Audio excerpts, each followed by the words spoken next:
Selamat pagi teman-teman kelas 5 di seluruh Nusantara. Senang bisa berjumpa lagi dengan kalian. Sebentar, Kak Lisa, atur nafas dulu ya. Pagi ini, Kak Lisa sudah 50 kali hitungan lompat tali.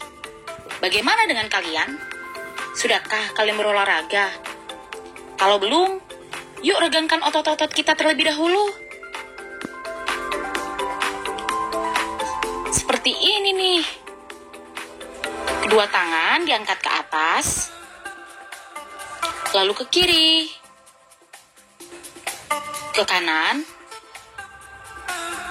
Lakukan masing-masing dalam 10 hitungan. Sebelum mulai pelajaran kita pagi ini, kita berdoa terlebih dahulu yuk. Berdoa dimulai.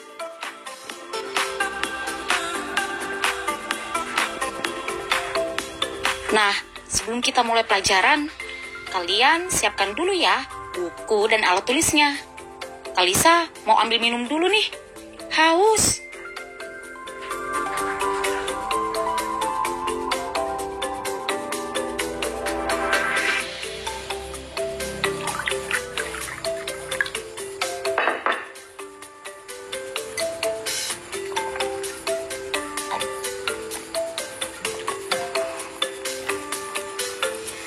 Teman-teman, hari ini Kak Lisa akan menceritakan sejarah Indonesia. Khususnya tentang awal kedatangan penjajah ke Indonesia.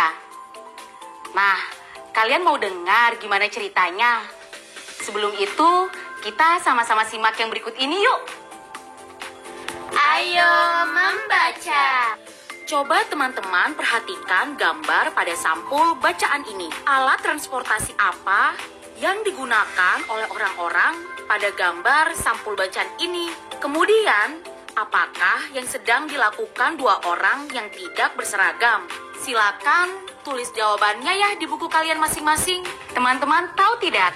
Dulu di awal tahun 1500-an, berkembangnya teknologi maritim di Eropa semakin mendorong negara-negara Eropa untuk melakukan pelayaran. Pelayaran-pelayaran yang mereka lakukan bertujuan untuk mendapatkan daerah baru dengan hasil bumi rempah-rempah. Awalnya sih mereka datang hanya untuk hubungan perdagangan. Namun akhirnya banyak yang melakukan penguasaan wilayah dan penjajahan. Kalian mau tahu bangsa apa saja yang pernah datang dan menduduki Indonesia? Bangsa pertama yang datang ke Indonesia adalah bangsa Portugis pada tahun 1512 di Maluku. Kedatangan mereka dipimpin oleh Alfonso de Albuquerque. Alasan kedatangan mereka adalah karena ingin memenuhi kebutuhan rempah-rempah yang tinggi dan mendapatkan rempah langsung dari sumbernya. Kemudian, mereka akhirnya ingin mendominasi perdagangan laut Nusantara. 4 negara itu adalah Belanda, Inggris, Prancis, dan terakhir adalah Jepang. Negara di Asia yang menduduki Indonesia selama 3,5 tahun hingga Indonesia merdeka.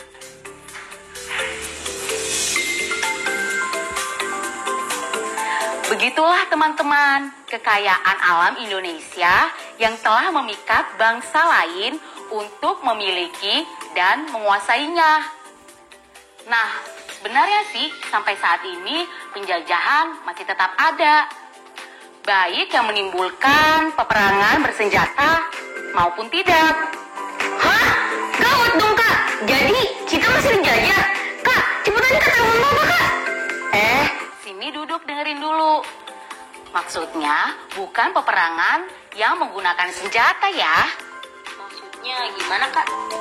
Nah, misalnya kalau kamu lebih bangga berbahasa asing daripada bahasa Indonesia, itu tandanya kita masih terjajah.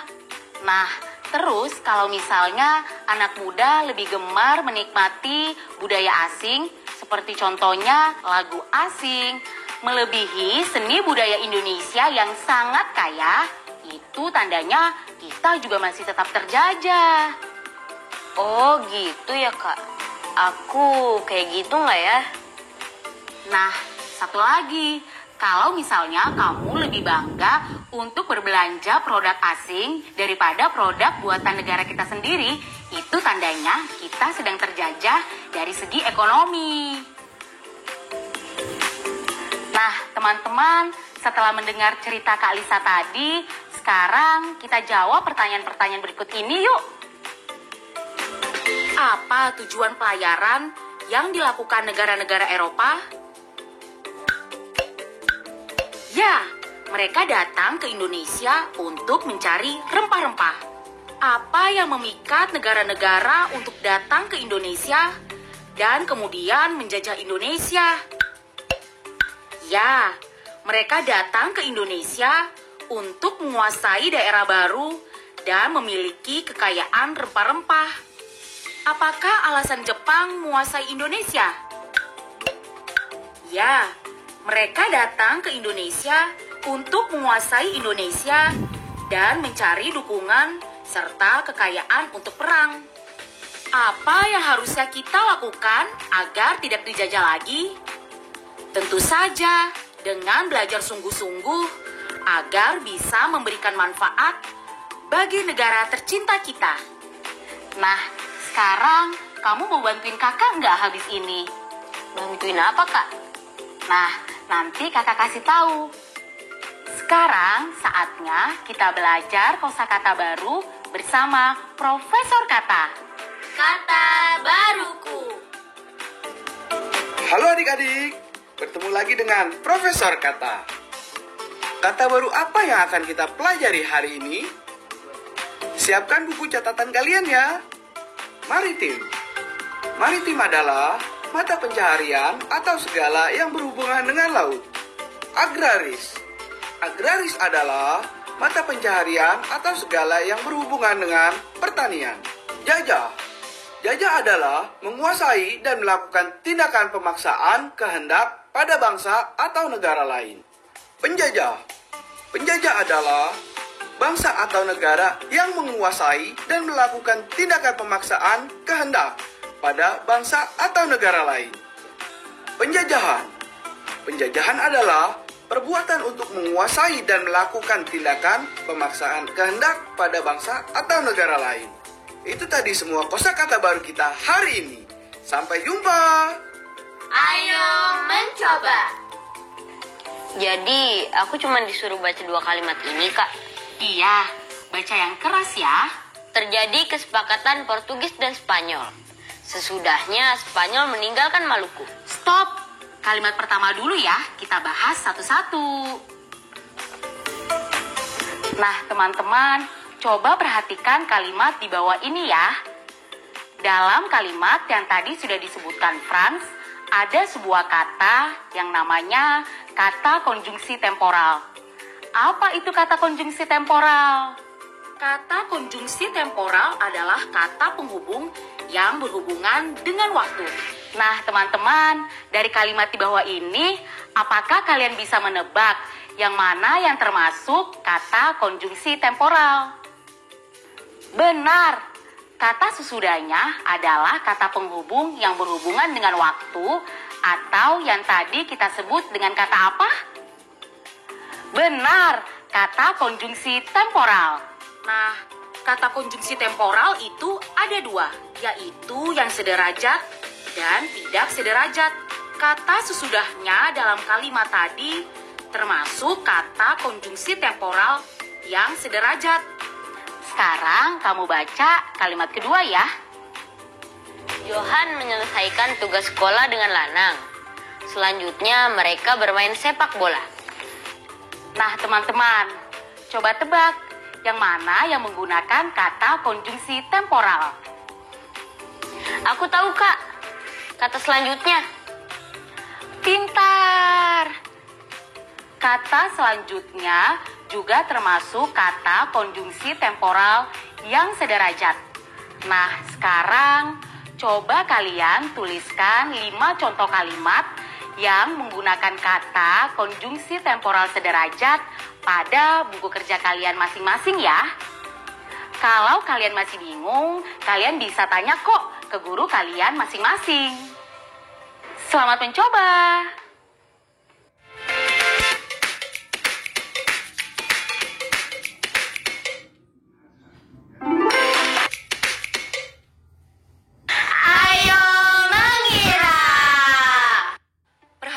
dengan gambar berikut ini. Satu simbol atau gambar orang ini mewakili 20 orang.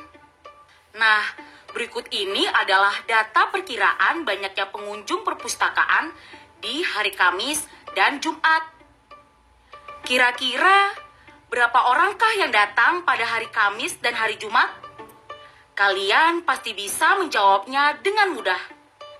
Caranya, kalian tinggal lihat berapa simbol orang yang ada, lalu kalikan dengan 20. Seperti ini. Di hari Kamis ada 6 1/2 gambar orang. Maka 6 1/2 kali 20 sama dengan 13/2 kali 20 sama dengan 130.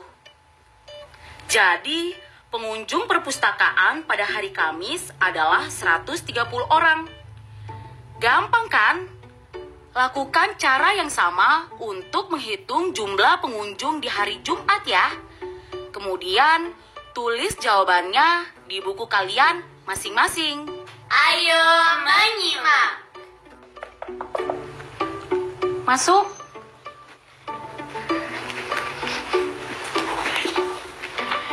Kak, mau gantian bantuin aku nggak? Pasti membuat PR ya? Iya kak, PR matematika. Oh, kamu disuruh bikin diagram batang. Nah, kakak akan jelaskan terlebih dahulu apa itu diagram batang dan bagaimana menyajikan diagram batang dengan data yang kita punya. Oke kak, siap. Aku siap dengerinnya. Temen-temen yang di rumah, dengerin juga ya. Diagram batang merupakan sebuah diagram yang menggunakan persegi panjang sebagai alat untuk menyajikan datanya. Contohnya seperti ini. Diagram batang digunakan untuk menyajikan data yang terjadi pada jangka waktu tertentu. Diagram ini menyajikan berbagai macam keterangan secara tegak dan mendatar dengan batang-batang yang terpisah. Terus diagram batangnya langsung kita bikin aja kak. Sebelum membuat diagram batang, pertama-tama kita harus tahu dulu datanya. Biasanya kita buat tabel datanya dulu ya, seperti contoh berikut ini nih. Ini adalah contoh tabel yang menyajikan data jumlah siswa di sekolah dasar Sahabat. Nah, setelah kita tahu datanya, baru kita buat diagram batangnya. Seperti contoh diagram yang sudah Kak Lisa tunjukkan tadi. Ayo menemukan. Pada peringatan Hari Sumpah Pemuda, Sekolah Dasar Cerdas Jaya melaksanakan pawai tokoh pahlawan nasional. Setiap murid menirukan tokoh-tokoh nasional yang datanya disajikan pada tabel berikut ini. Nah, diagram batang biasanya kita buat untuk memudahkan dalam melihat data. Untuk membuatnya, kamu dapat mengikuti langkah-langkah berikut. Pertama, buat garis tegak lurus di sisi kiri kertas atau buku kalian. Lalu, buat garis lurus mendatar mulai dari titik ujung bawah garis tegak. Setelah itu, bagi ruas garis tegak lurus dengan jarak yang sama hingga sama atau melampaui siswa terbanyak yang memerankan pahlawan nasional. Misalnya 5, 10, 15, 20, dan seterusnya. Selanjutnya, tuliskan nama tokoh pahlawan nasional yang diperankan pada sumbu datar. Kemudian, yuk sama-sama kita sajikan diagram batangnya dalam bentuk persegi panjang. Kak Lisa sudah buat. Begini nih hasilnya teman-teman. Siapa tokoh pahlawan wanita yang paling banyak diperankan oleh siswa? Betul, R.A. Kartini. Kemudian, siapa tokoh laki-laki yang paling sedikit diperankan oleh siswa? Jawabannya adalah Ki Hajar Dewantara. Ayo berlatih. Pada peringatan Hari Pahlawan, siswa kelas 5 Sekolah Dasar Merdeka mengadakan pentas tokoh nasional. Jika jumlah siswa dan siswi di kelas tersebut 23 orang perempuan dan 17 orang laki-laki, lengkapi tabel berikut. Yuk kita cek sama-sama jawabannya. Pertama-tama, diketahui jumlah siswi dalam kelas sebanyak 23 orang. Jumlah siswa dalam kelas ada 17 orang. Berarti banyaknya siswa yang memerankan Ki Hajar Dewantara adalah jumlah seluruh siswa dikurangi jumlah siswa yang sudah memerankan tokoh nasional laki-laki, yaitu yang memerankan Pangeran Diponegoro, Patimura, dan I Gusti Ngurah Rai. Berarti 17 dikurang 13 sama dengan 4. Banyaknya siswi yang memerankan Martha Christina Tiahahu adalah jumlah seluruh siswi dalam kelas dikurangi jumlah siswi yang sudah memerankan tokoh pahlawan perempuan, yaitu R.A. Kartini dan Rasuna Said. Berarti 23 dikurangi 13 sama dengan 10. Jadi, yang memerankan Ki Hajar Dewantara sebanyak 4 siswa. Dan yang memerankan Martha Christina Tiahahu sebanyak 10 siswi. Nah, dari data ini, teman-teman coba buat diagram batangnya ya. Teman-teman, berikut ini diagram yang sudah Kak Lisa dan Franz buat. Apakah kalian juga seperti ini? Yang paling penting adalah datanya harus akurat dan sesuai tabel ya. Sekarang, berdasarkan diagram ini, yuk coba periksa apakah pernyataan berikut ini benar atau salah. A. Siswa lebih banyak memerankan Pangeran Diponegoro daripada Ki Hajar Dewantara. B. Martha Christina Tiahahu adalah tokoh yang paling banyak diperankan oleh siswa perempuan. Jawaban yang tepat adalah pernyataan A adalah pernyataan yang benar. Dan pernyataan B juga adalah pernyataan yang benar. Proyek kreatif minggu ini. Akhirnya selesai semua. Makasih ya Kak udah mau bantuin. Nah, habis ini tolong bantuin kakak sekali lagi ya untuk meneruskan proyek kita minggu ini. Boleh Kak. Nah, teman-teman di rumah, kalian pasti sudah mencari informasi kan tentang pahlawan yang akan kalian buat biografinya. Nah, sekarang kita buat kerangka biografinya dulu yuk. Nah, Franz, kamu tolong bantu kakak ya untuk mencatat apa saja yang kita perlukan. Oke Kak. Yang pertama adalah di paragraf awal. Di paragraf ini, kalian tuliskan nama tokoh yang sudah kalian pilih, umur dan tempat tinggalnya, kegemaran dan cita-citanya sejak kecil, lalu keistimewaan apa yang mereka miliki. Paragraf tengah biasanya minimal 3 paragraf. Isi dengan hal-hal yang dilakukan tokoh pilihan kalian untuk mewujudkan cita-cita. Lalu, tantangan apa yang dihadapi, serta apa yang dia lakukan untuk menghadapi kendala itu. Dan, siapakah orang-orang yang mendukungnya. Paragraf terakhir, sekitar 1 paragraf kalian ceritakan, berhasilkah perjuangannya?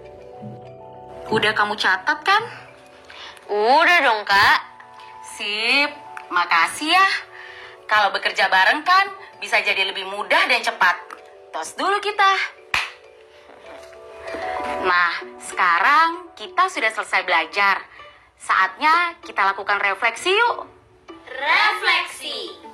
Teman-teman, hari ini kita sudah belajar tentang sejarah bagaimana awal kedatangan penjajah ke Indonesia.